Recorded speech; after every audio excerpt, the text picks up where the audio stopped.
Hello everybody and welcome to JGod Gaming. Today's video I'm going to be talking about what is probably one of the best SMGs in the game. As soon as it was brought in as a DLC weapon, wasn't so great, but after they buffed it, it became an amazing weapon, and that is the Sten. So I'm going to be talking about the best class setup for the Sten, give you a little bit of a walkthrough on how you should utilize the weapon, because it does have its strengths and obviously its weaknesses depending on how you set up the class. Since this gun is pretty much a laser beam, you don't really need grip, but rapid fire does help improve that time to kill. And then also I run it with extended mags and a suppressor. As many of you know, if you've watched any of my class setup videos, the suppressor is actually such a powerful tool to allow you to get some nice little kill feeds. You're going to see some gameplay in the background right here.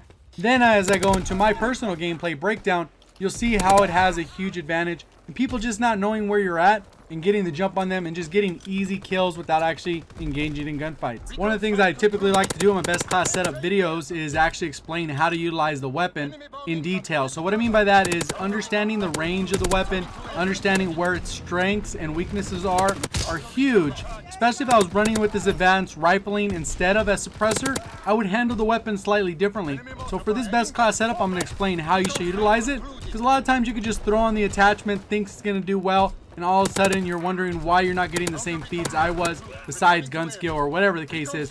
You gotta know how to use the weapon and approach it that way. So let's go ahead and get into the breakdown. Before we do that, if you did enjoy the video in any way, do remember to hit that like button. Make sure you subscribe with those notifications on. If you're interested in any kind of Call of Duty news, in-game updates, best class setups, subscriber breakdowns, or anything along those lines. So let's go ahead and get into it. I cut out the first little section just because there's nothing really going on in there. It kind of took a little while to develop, because this enemy team, me and my buddy Earl Shatter, were actually going against them for a couple matches back to back. I was actually able to drop a V2 with them with the Lewis on Carrington, but since I've done that plenty of times, I didn't really want to upload that to the channel.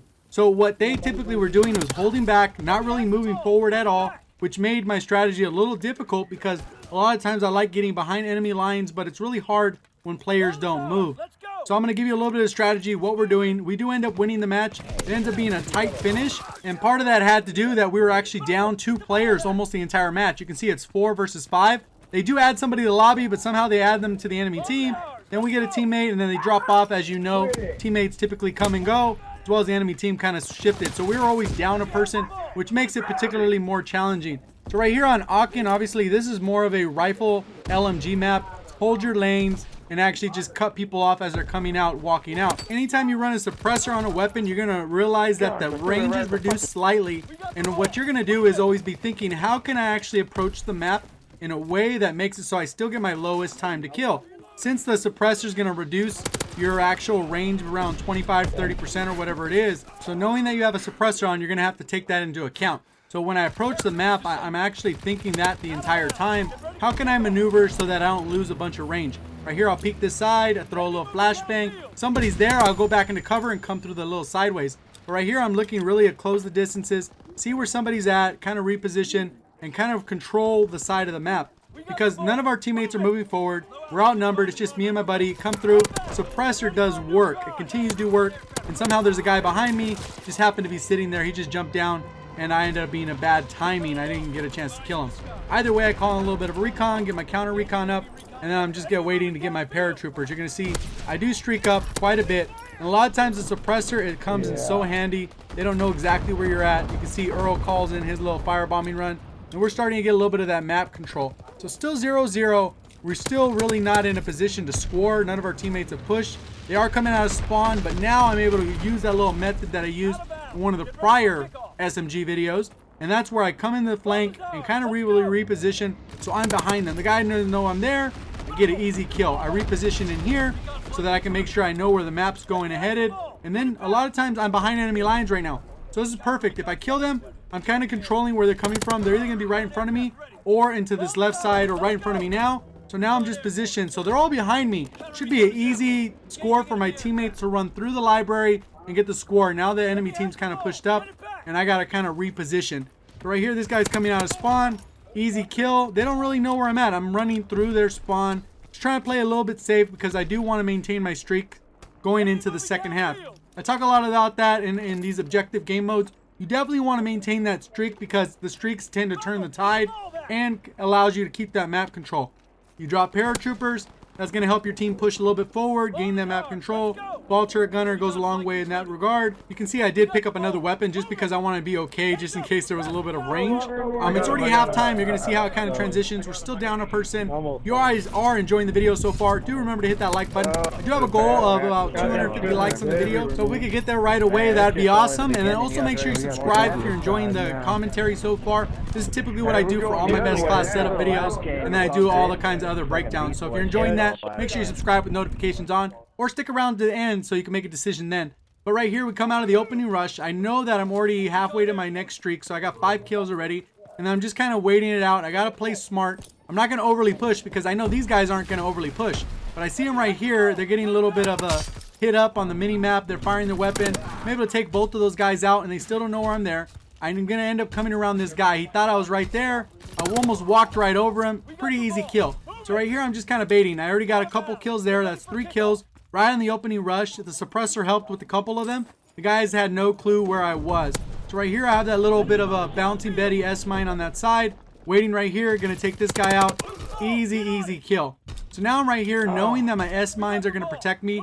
Again, S-mines are better than teammates 99% of the time. Since I am running this suppressed SMG, this library is probably one of the best locations you can sit in. It's either here or on the opposite side where this little right side where the window is, coming in out of their spawn.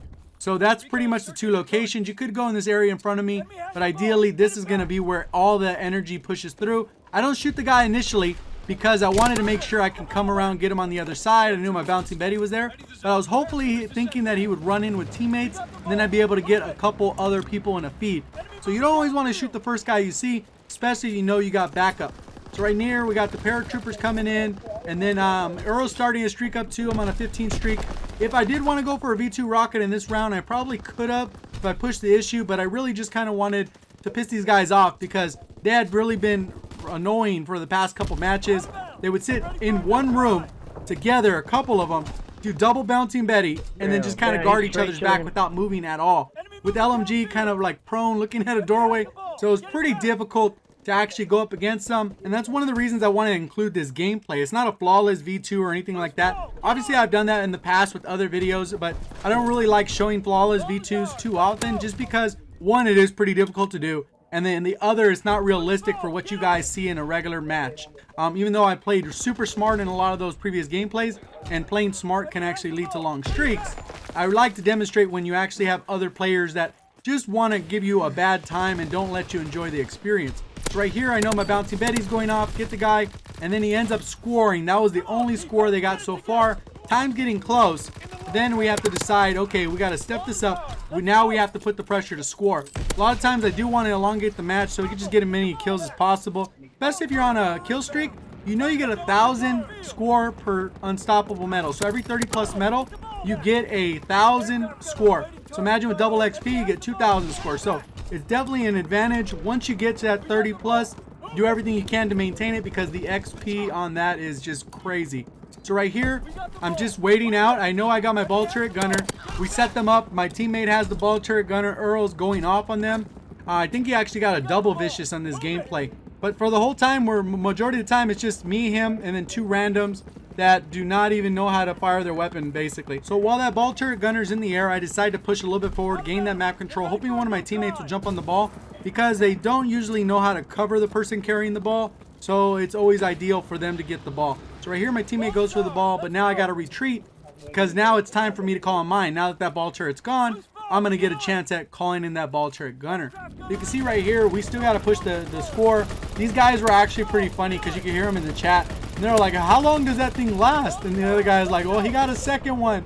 So it was pretty funny because in the beginning of the match and the previous matches, they were just talking all kinds of smack. But we were able to turn it around, get the little bit of vicious metal, get those unstoppables. So right here, each kill after this, I'm getting 1,000 score for each of those kills.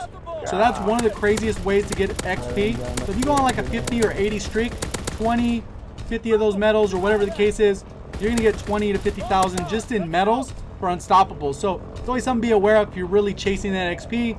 Really go for those streaks, get the longest streak possible. Don't worry much about the V2 because the V2 doesn't really give you XP. Prior games it would give you double XP or whatever, but in this game it really doesn't do that. Right here, you're going to see me do an aggressive play for the ball. Now, one of my teammates wanted to grab the ball while I was on that side while we had the double ball turret gunners in the air. So I decided to take it upon myself. I didn't want to take the L because these guys were talking too much smack. Definitely going to go for the win here. If you guys did enjoy the video, remember to hit that like button. Again, 250 likes is the goal. If you can help me out with that, that'd be awesome. And if you are new to the channel and haven't clicked that subscribe button with notifications on, you should probably do that now, because obviously you're enjoying the content if you're still watching. We did pull out that dub. They were all talking kind of smack at the end, saying, oh, you guys barely won, and all this kind of nonsense. We were down a person. We still won. Pulled off the clutch little W at the end. Even though we could have pushed it sooner, we ended up taking that dub the way we were supposed to. Thank you guys for watching. As always, have a great day.